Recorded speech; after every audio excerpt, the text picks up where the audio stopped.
ശക്തി സ്വരൂപന്മാരെ, ദൈവങ്ങളെ, MA കാരനായ എനിക്ക് 800 രൂപ ശമ്പളം കിട്ടുന്ന ജോലിയാണ് നിങ്ങൾ തന്നത്. പരാതിയുണ്ട്, പക്ഷെ ഞാൻ അത് തൽക്കാലം പ്രകടിപ്പിക്കുന്നില്ല. എത്രയോ എരപ്പാളികളെ നിങ്ങൾ ലക്ഷപ്രഭുക്കളാക്കുന്നു. എന്റെ നേരെ ഒന്ന് കണ്ണു തുറന്നൂടെ? ഹരിയാന മഹാലക്ഷ്മിയുടെ 5 ടിക്കറ്റും. കൂടുതലൊന്നും പറയുന്നില്ല, ഇഷ്ടമുണ്ട് അടുപ്പിക്കണം.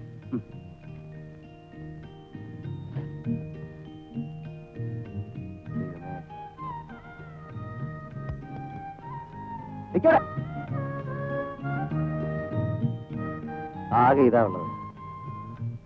എല്ലാ ചെലവും കഴിഞ്ഞ് ബാക്കി വെച്ചതൊന്നുമല്ല. ഒരു മണിപ്പേഴ്സല്ലേ, വെറുതെ ഇതിനെ നാണം കെടുത്തണ്ട എന്ന് വിചാരിച്ചു വെച്ചതാ. ഹരിയാന സ്വാമി ശരണമയ്യപ്പ.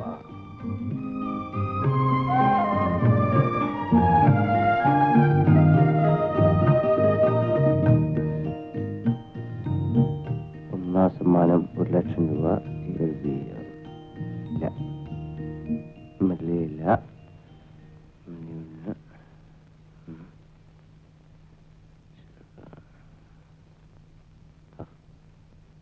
UA ഇല്ല.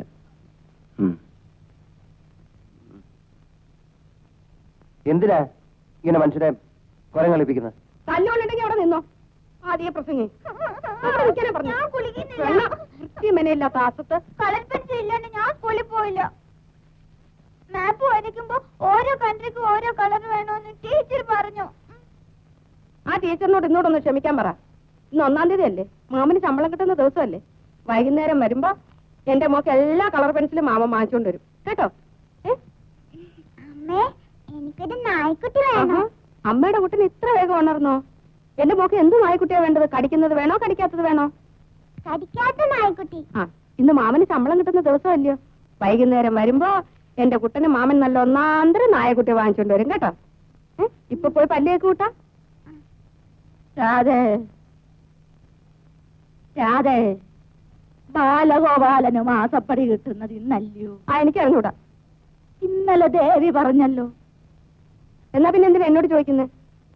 ഇങ്ങക്കൊക്കെ കളി തമാശയാ. അവനൊരു പണി കിട്ടിയ പഴയടത്തമ്പലത്തിലെ ഭഗവതിക്ക് 10 കുറ്റി വെളിച്ചെണ്ണ കൊടുക്കാമെന്ന് നേർന്നത് ഞാനാ. മാസം 6 ആയില്ലേ. നിങ്ങൾക്കൊക്കെ അതിനെപ്പറ്റി ഒരു ചിന്തയുണ്ടോ?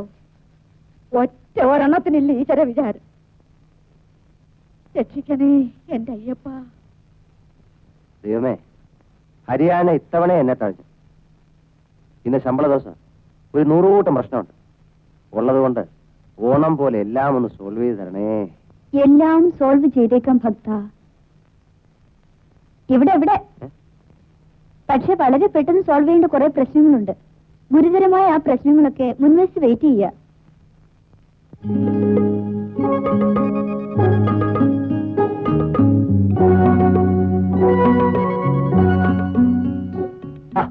എല്ലാരും ഉണ്ടല്ലോ. എന്താ വിറക് 75 രൂപ. ശരി, എന്താ വിറകിന്റെ വില? പാല് 150. അല്ല, ഇതെന്താ രാവിലെ എല്ലാരും കൂടെ ഒന്ന് ഓർമ്മിപ്പിക്കാൻ വന്നതാ. അയ്യോ, ഇതല്ലാതെ എനിക്ക് വേറെ ഒരു ഓർമ്മയില്ല. വൈകുന്നേരം വരണം, മറക്കണ്ട. ഈ പാല് മുഴുവൻ വെള്ളമാണെന്നല്ല. വേണ്ട, നിർത്തിയേക്കാം. നിർത്താൻ വേണ്ടി പറഞ്ഞതല്ല. ശരി, കാണാം.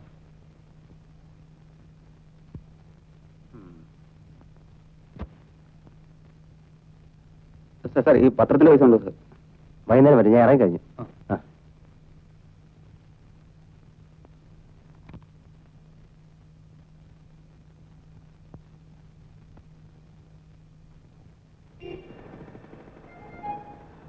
ബാല, ബസ്സിൽ വരുന്നില്ലേ? കാലത്ത് ഇത്തിരി നടന്നില്ലെങ്കിലേ പിത്തം പിടിക്കും. വെറുതെ വാ, ഒരു എക്സസൈസ് ആവട്ടെ. ബസ് ചാർജ് വേണം, ഞാൻ കൊടുക്കാം. കയ്യിലിരിക്കട്ടെ, കാശിന് വേറെ ആവശ്യം വരും. ഈ പ്രായത്തിൽ നടന്നില്ല പിന്നെ എപ്പോഴാ നടക്കുക? ശമ്പളം കിട്ടി കഴിഞ്ഞാൽ ആദ്യത്തെ 10 ദിവസം ഭാരം ബസ്സിൽ പോകും. അത് കഴിഞ്ഞാൽ ഇന്ന് നടന്നു പോകും. എക്സസൈസ് ആണ്. അതെ അതെ. സംഘടന ബോധം ഇല്ലാത്ത ഒരു തൊഴിലാളിക്കും ഈ നാട്ടിൽ ഒരു രക്ഷയുമില്ല. മുതലാളി എതിർക്കാനല്ല, നമ്മുടെ തന്നെ സംരക്ഷണത്തിനാ യൂണിയൻ. നമ്മുടെ ആവശ്യങ്ങൾ അനുവദിച്ച് തന്നില്ലെങ്കിൽ അതേപ്പറ്റി അന്വേഷിച്ചാൽ പോരെ? പോരാ, തൊഴിലാളിക്ക് വേണ്ടത് സിമ്പതി അല്ല, മെച്ചപ്പെട്ട ജീവിത സൗകര്യങ്ങളാ. നമുക്ക് വിശദമായിട്ട് അതിനെപ്പറ്റി സംസാരിക്കാം. അതെ, അന്ന് വൈകുന്നേരം ഒരു ചർച്ചയുണ്ട്, വരണം. എന്ത് ചർച്ച? യൂണിയൻ ഫോം ചെയ്യണമെന്ന് തന്നെയാ പൊതുവെയുള്ള അഭിപ്രായം. ഇപ്പൊ കിട്ടുന്ന ശമ്പളം കൂടെ ഇല്ലാതാക്കണം. എന്റെ പൊന്ന് കർണാട്ട, മനുഷ്യനെ കഞ്ഞിയും വെള്ളം കൂടി ജീവിക്കാൻ സമ്മതിക്കും. ബീരുക്കൾക്ക് കൈവരഞ്ഞ് തന്നെയാ വിധിച്ചിട്ടുള്ളത്.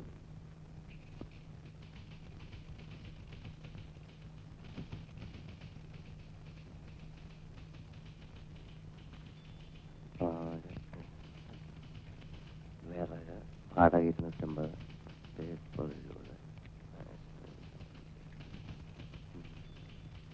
കടം വാങ്ങുക, കടം വിളിക്കുന്നു. പിന്നെ അതെ. ലോട്ടറി അടിക്കാതെ ഒരു രക്ഷയില്ല.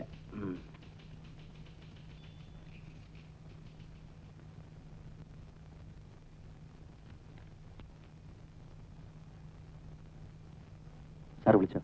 ആ ഉവ്. യൂണിയൻ പ്രവർത്തനങ്ങളൊക്കെ എവിടം വരെയായി? എനിക്കറിയില്ല സാർ. അതെന്താ, യൂണിയൻ ചേർന്നില്ലേ? ഞാൻ അങ്ങനത്തെ ഒരാളല്ല സാർ. പല ഭാഗത്തു നിന്നും പ്രഷറുണ്ട്, പക്ഷെ ഞാൻ ചേരില്ല. കാരണം? എനിക്ക് യൂണിയനേക്കാൾ വലുത് കമ്പനിയാണ് സാർ. ആ, കമ്പനി നഷ്ടത്തിലാണ്. അതെനിക്ക് പണ്ടേ അറിയാം സാർ. പണ്ടത്തേതിനേക്കാൾ നഷ്ടത്തിലാണ് ഇപ്പോൾ. അതും ഞാൻ ഊഹിച്ചു. എങ്ങനെ? കമ്പനികളെല്ലാം തന്നെ പൊതുവെ നഷ്ടത്തിലാണെന്ന് എനിക്കറിയാം സാർ. മിസ്റ്റർ ബാലഗോപാലൻ, എത്ര പേരുടെ കൈയും കാലും പിടിച്ചാണ് ഇതിനകത്ത് കയറിയെന്ന് ഓർമ്മയുണ്ടല്ലോ? ഉണ്ട് സാർ. എന്ത് വന്നാലും ഞാൻ യൂണിയനിൽ ചേരില്ല. എന്നെ വിശ്വസിക്കാം. എങ്കിൽ എല്ലാ സുരക്ഷിതത്വവും മിസ്റ്റർ ബാലഗോപാലിന് ഇവിടെ നിന്ന് ലഭിക്കും. Thank you sir. ചെല്ലു, ചെന്ന് ആത്മാർത്ഥമായി പണിയെടുക്കും. എടുക്കാം സാർ.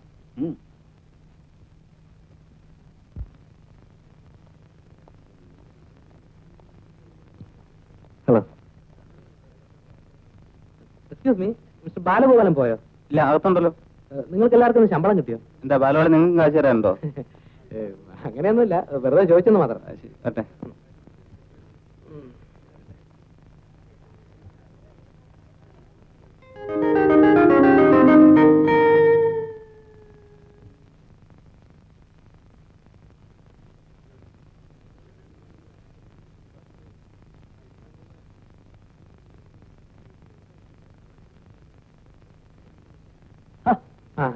നീ എന്താ അകത്ത് വരാത്തെ? ഇവിടെ നിന്നാ ഏത് വഴി പോയാലും നിന്നെ കണ്ടുപിടിക്കാമല്ലോ എന്ന് ഓ, കരുതി. അത് ശരി. അപ്പൊ എന്നെ പറ്റിയുള്ള നിന്റെ ധാരണ ഏതാ? അതൊന്നുമല്ല, നീ ചിലപ്പോ മറന്നുപോയാലോ എന്ന് കരുതി. നീ ഒരു നല്ല ഫ്രണ്ടല്ല. നിനക്ക് ആത്മാർത്ഥതയില്ല. ആവശ്യത്തിന് കണ്ടുപോയാലേ. നീ രൂപ എടുക്ക്. ശമ്പളം കിട്ടിയില്ല.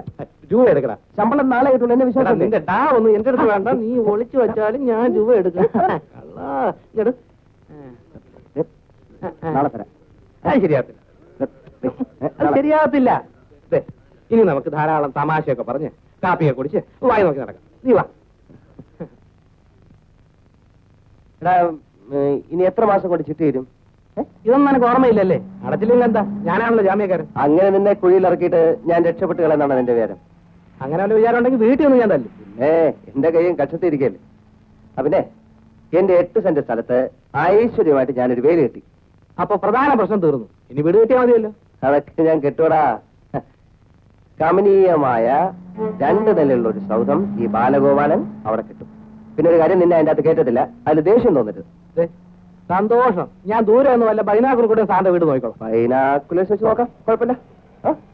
കേരള ഓണം 10 ലക്ഷം ടിക്കറ്റ് എടുക്കും സാർ. കാണിട്ട് വാടേ. ന്യൂമറോളജി പ്രകാരം നല്ല നമ്പറാണെങ്കിൽ എടുക്കും. തമിഴ്നാട് സാർ വേണ്ടോടാ, ഞാൻ പറയാം. ഹരിയാനയുടെ ഉണ്ടോ? മഹാലക്ഷ്മി. മഹാലക്ഷ്മി സാർ.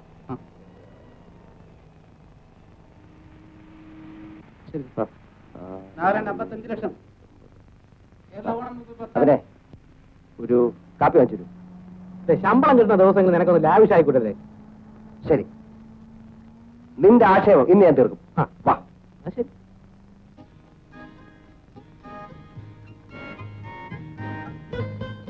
എന്തൊക്കെയാ വേണ്ടതെന്ന് വെച്ചാല് ആക്രാന്തം തീരുന്നവരെ ഓർഡർ ചെയ്ത് കഴിച്ചു. എനിക്ക് ഒറ്റ ആക്രാന്തം മാത്രമേ ഉള്ളൂ. നിന്നെ കൊണ്ട് കുറെ കാശ് ചിലവാക്കി. എടാ നാരണൻകുട്ടി, ഞാനൊരു പ്രാരാബ്ധക്കാരനല്ലടാ. ഇങ്ങനെ ഇപ്പൊ തിരിഞ്ഞു നോക്കല്ലേ, ഇപ്പൊ തിരിഞ്ഞു നോക്കരുത്. നമ്മുടെ പുറകെ ഇരിക്കുന്ന പാർട്ടീസിനെ നോക്കിക്കേ. ലൈനാ, ലൈൻ ലൈൻ. ഞാൻ നാളെ ബീച്ച് വെച്ച് കണ്ടു. തിരിഞ്ഞു നോക്കല്ലേ. ഇവിടെ ഇവന്മാർക്കൊക്കെ നാണമില്ലടാ ഇവളുമാരുടെ പുറകെ നടക്കാൻ. അതുമല്ല ഭാര്യയും ഭർത്താവുമായി. അല്ലല്ലേ, ഇവൻ നാല് ദിവസം ഇവളുടെ വീട്ടിന്റെ ഇപ്പുറത്ത് വെച്ച് ബൈക്കിൽ ഡ്രോപ്പ് ചെയ്തിട്ട് പോകുന്ന കണ്ടു. ഓഹോ, അപ്പൊ നീ സ്ഥിരമായിട്ട് വാറ്റിക്കൊണ്ടിരിക്കുകയാണല്ലേ? വാച്ച് ചെയ്തല്ല, അബദ്ധത്തെ ഞാൻ കണ്ടുപോയതാ. നിനക്ക് എന്താണ് ഇത്ര അസൂയ? അസൂയ എനിക്കോ? എന്തിന്? 1 ലക്ഷം രൂപ തരാമെന്ന് പറഞ്ഞാൽ പോലും ഒരു പെണ്ണിന്റെ പുറകെ നടക്കാൻ ഞാൻ തയ്യാറല്ല. നാണക്കേട്. അതിന് നിന്നെ ഏതെങ്കിലും പെണ്ണ് ഇഷ്ടപ്പെട്ടിട്ട് വേണ്ടേ? അതിന് ഇഷ്ടപ്പെടാൻ ഞാൻ സമ്മതിച്ചിട്ട് വേണ്ടേ? ഇവിടെ ഇവളുമാരുടെ പുറകെ സിനിമാ തിയേറ്ററിൽ പോവാ, റെസ്റ്റോറന്റിൽ പോവാ, ബീച്ചിൽ പോവാ, ഇവിടെ കൊടുത്തിരിക്കുന്ന സാരി നന്നായിരിക്കാന്ന് പറയാ, പൊട്ട് ഭയങ്കരമായിരിക്കാന്ന് പറയാ. ഒരുപാട് നാണക്കേട്. ഛെ, ഇത്രയും പറഞ്ഞ സ്ഥിതിക്ക് ഞാൻ നിന്റെ മനസ്സൊന്ന് വിശകലനം ചെയ്യട്ടെ. എന്താ നീ ഈ പറഞ്ഞ വികാരത്തിനാണ് മലയാള ഭാഷയിൽ മുന്തിരിങ്ങ പൊളിക്കുമെന്ന് പറയും. ഒരുപാട് മറ്റേടത്തെ വർത്താനം. ഞാനിപ്പോ തമാശ പറഞ്ഞല്ലേ. വേണ്ട. ഓ അത് ശരി, കാപ്പിയുടെ പൈസ കൊടുക്കാനുള്ള നമ്പർ ആയിരിക്കും. ശരി, വേണ്ട. അയ്യേ അയ്യേ അയ്യേ നോക്കിയ കാശ്. Mary had a little lamb. Its fleece was white as snow, and everywhere that Mary went, the lamb was sure to go. He followed her to school one day. That was against the rule. It made the children laugh and play to see the lamb at school. Hi, Mama. ഇതാ colour pencil, നായക്കുട്ടി. എന്തിനാ ബാല ഇങ്ങനെ കാശ് കണ്ടമാനം കളയുന്നത്? ഓ, ഇതിനധികം കാശൊന്നും ആയില്ലേ ചേച്ചി? ഇനി മാപ്പം പറഞ്ഞ് ഇവിടെ കിടന്ന് കൂവിയാലുണ്ടല്ലോ. നോക്കിക്കോ നിന്നെ ഞാൻ. എണ്ണിച്ചുട്ട് അപ്പം പോലെ മാമന് കിട്ടുന്ന കാശുകൊണ്ടേ നിങ്ങളുടെ കാര്യം മാത്രം നോക്കിയാ പോരാ. ഓ, രണ്ട് കിണിങ്ങള്. അമ്മേ, ഇത് ശരിക്കും ശബ്ദം വരുന്നില്ലല്ലോ. സത്തം കേൾക്കുന്നില്ലല്ലോ. സത്തം കേൾക്കുന്നത് നിന്റെ അച്ഛൻ വരുമ്പോ വാങ്ങിച്ചു തരാൻ പറ. ഓട്ടർ കേൾക്കടി, എന്നാ പെൻസില്. സത്തം കേൾക്കുന്നില്ല അത്രേ. ബാല, ചന്ദ്രേട്ടനെ ഇന്നും കണ്ടില്ലല്ലോ. വല്ല പനിയോ മറ്റോ പിടിച്ചാണാവോ? പിണ്ണവേലും തേക്കരുത് 100 തവണ പറഞ്ഞിട്ടുള്ളതാ, കേക്കണ്ടേ? പിന്നെ രാത്രിയും പകലുള്ള ഈ ഓട്ടോ ബസ്സിലെ പണി ഒരു ദുരിതം പിടിച്ചു തന്നെയാ. ഇന്ന് വന്നില്ലെങ്കിൽ പിള്ളേരുടെ ഫീസ് ചന്ദ്രേട്ടൻ വരാതിരിക്കില്ല. എന്നാലും 10 മണിക്കുള്ളിൽ കൊടുത്താലും മതി. പക്ഷെ ഫൈൻ വേണമെന്ന് പറയും. 2 ദിവസക്കുള്ളിൽ ചന്ദ്രേട്ടൻ എന്തായാലും വരാതിരിക്കില്ലല്ലേ ബാല? എന്നാലും 2 ദിവസം മുമ്പ് വന്നിട്ട് പോയതല്ലേ ഉള്ളൂ. അപ്പൊ ചേച്ചി പറഞ്ഞില്ലേ ഫീസിന്റെ കാര്യം? തളർന്ന ഒരാൾ വീട്ടിലേക്ക് വന്നു വരുമ്പോ കാശിന്റെ കാര്യം പറയാൻ പറ്റുമോ? നേരം വളരുന്നതിനും അങ്ങ് പോവുകയും ചെയ്തില്ലേ? കുട്ടികൾ പഠിക്കാൻ പോണ കാര്യമൊക്കെ ചന്ദ്രേട്ടന് അറിഞ്ഞൂടെ?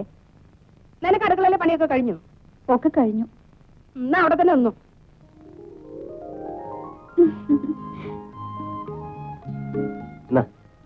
കൊടുക്കാനുള്ളവർക്കൊക്കെ കൊടുത്തു. പാലും പേപ്പറും ഒക്കെ ഈ നേരം വരെ കാത്തിരുന്നു. കാലത്ത് കൊടുക്കാം. കുട്ടികളുടെ ഫീസ് എന്തായാലും ബാലേട്ടൻ തന്നെ കൊടുക്കേണ്ടി വരും. വൈകിയ ഫൈനും. ചന്ദ്രേട്ടൻ ആരാ പുള്ളി? ഫീസിന്റെ കാര്യം മാത്രം ഭയങ്കര മറവി. എന്തെങ്കിലും ആവട്ടെ. നീ എന്തിനാ വെറുതെ ചേച്ചിയെ ദേഷ്യം പഠിപ്പിക്കുന്നത്? ഒരു ദിവസം 50 രൂപയാണ് അത്ര ഒരു കണ്ടക്ടർക്ക്.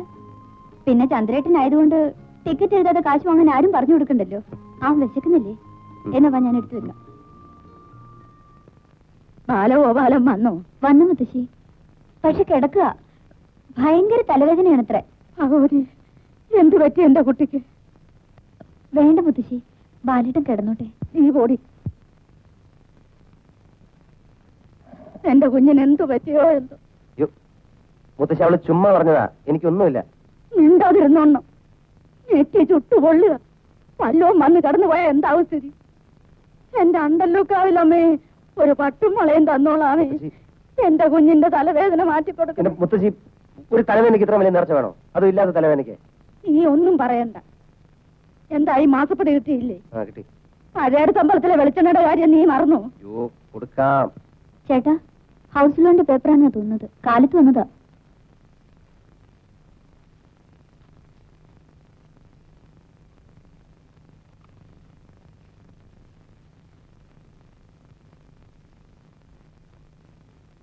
എന്താ പാലേട്ടാ, ശരിയാവൂ?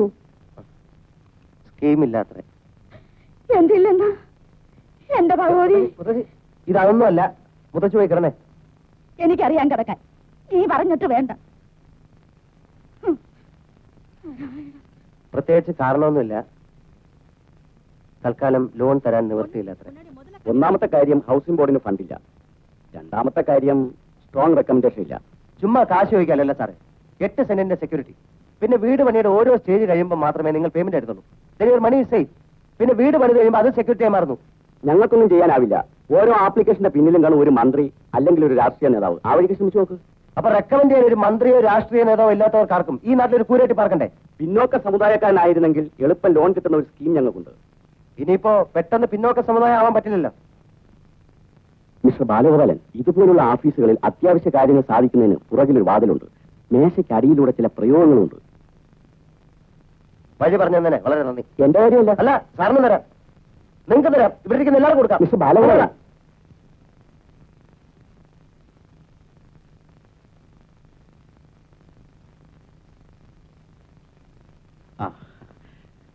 ബാലഗോപാല, കമ്മിറ്റിയൊക്കെ രൂപീകരിച്ചു.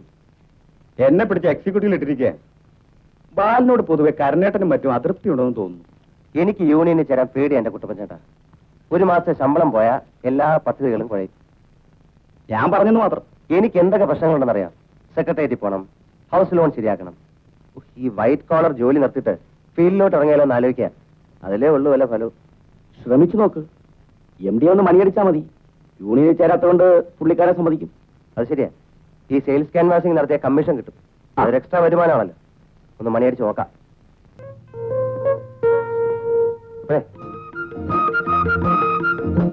ദേഷ്യാണല്ലേ? ചെയ്തത് തെറ്റായിപ്പോയെന്ന് പിന്നീട് എനിക്ക് മനസ്സിലായത്. പെട്ടെന്നുള്ള വാശിക്ക് അങ്ങനെ പറ്റിപ്പോയതാണ്. അത് എന്നോട് വെറുപ്പ് തോന്നുന്നത് തികച്ചും സ്വാഭാവികമാണ്. അത്രയും ആൾക്കാരുടെ മുമ്പിൽ വെച്ച് ഞാൻ അങ്ങനെ പെരുമാറാൻ പാടില്ലായിരുന്നു. എന്നെ ചീത്ത വിളിച്ചോളൂ, ഇഷ്ടം പോലെ ചീത്ത വിളിച്ചോളൂ. എന്ത് ശിക്ഷയും ഞാൻ അർഹിക്കുന്നുണ്ട്. രാത്രി ഞാൻ തീരെ ഉറങ്ങിയില്ല. അത്രയും കുറ്റബോധം തോന്നി മനസ്സിൽ. ആ ബസ്സിലുണ്ടായിരുന്ന ഏതെങ്കിലും ഒരാള് എന്തെങ്കിലും ഒരു ദിവസം കുട്ടിയുടെ വീട്ടിൽ പെണ്ണ് കാണാൻ വന്നു വിചാരിക്കുക. എന്തായിരിക്കും സ്ഥിതി? ചിലപ്പോൾ ഈ ഒറ്റ കാരണം കൊണ്ട് കുട്ടിയുടെ കല്യാണം നടന്നില്ലെന്ന് വരും. ഞാൻ ചെയ്തത് പമ്പര വിട്ടിത്തരായിപ്പോയി. പ്ലീസ് എന്നെ ഒന്ന് വഴക്ക് പറയൂ. എന്റെ ഒരു മനസ്സമാധാനത്തിന് വേണ്ടി. വേണമെങ്കിൽ ചില അശ്ലീല വാക്കുകൾ ഉപയോഗിച്ചോളൂ. വഴക്ക് പറയാൻ എനിക്ക് കുറച്ച് സംസ്കാരം ഉണ്ടെന്നാണ് എന്റെ വിശ്വാസം.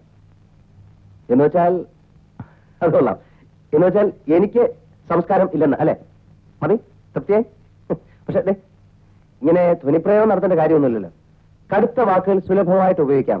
ഉദാഹരണത്തിന് തെണ്ടി, ബോറൻ, അലവലാതി, അങ്ങനെ പലതും. എന്താ നിങ്ങളുടെ ഉദ്ദേശം? ഉദ്ദേശം അത് ഉദ്ദേശം മനുഷ്യനെ വഴിയെടുക്കാൻ സമ്മതിക്കില്ലേ? ഇല്ല. അല്ല, അതെ, ഈ കുറ്റബോധം മനസ്സിൽ കിടന്ന് ഇങ്ങനെ കളിക്കുന്നുണ്ട്. ഒരു വൈകാരികമായ അല്ല, ഈ മാനസിക സന്ദർഭം അല്ല, സമ്മർദ്ദം, വിരോധമല്ലെങ്കിൽ എന്നോട് പകയില്ല, വെറുപ്പില്ല എന്നൊക്കെ പറഞ്ഞാൽ കൊള്ളായിരുന്നു. നിങ്ങൾക്ക് വേറെ ജോലിയൊന്നുമില്ലേ? ഉണ്ടല്ലോ. ഞാൻ ഫാൽക്കൺ പ്രോഡക്ട്സിലെ ഒരു ഉദ്യോഗസ്ഥനാണ്. പേര് TP ബാലഗോപാലൻ, MA. ചോദിച്ചില്ല. വേണ്ട, പറഞ്ഞതേ ഉള്ളൂ. പറയുന്നതിനെന്താ? കുട്ടിയുടെ പേരെന്താ? സമയമാകുമ്പോ അറിയിക്കാം. ആള് വലിയ തമാശക്കാരിയാണല്ലോ. First impression is the best impression എന്ന് പറയുന്നവർക്ക് പറ്റാ. ആദ്യം കണ്ടപ്പോ ഭയങ്കര ഗൗരവക്കാരിയാണെന്നല്ലേ വിചാരിച്ചിരുന്നത്. ഇപ്പൊ നോക്കുമ്പോ ഭയങ്കര സെൻസ് ഓഫ് ഹ്യൂമറുള്ള പാർട്ടി. എന്താ രണ്ടുപേരുടെയും പിണക്കമൊക്കെ തീർന്നോ? അതിന് നമ്മൾ തമ്മില് പിണക്കമൊന്നും ഇല്ലല്ലോ അല്ലേ?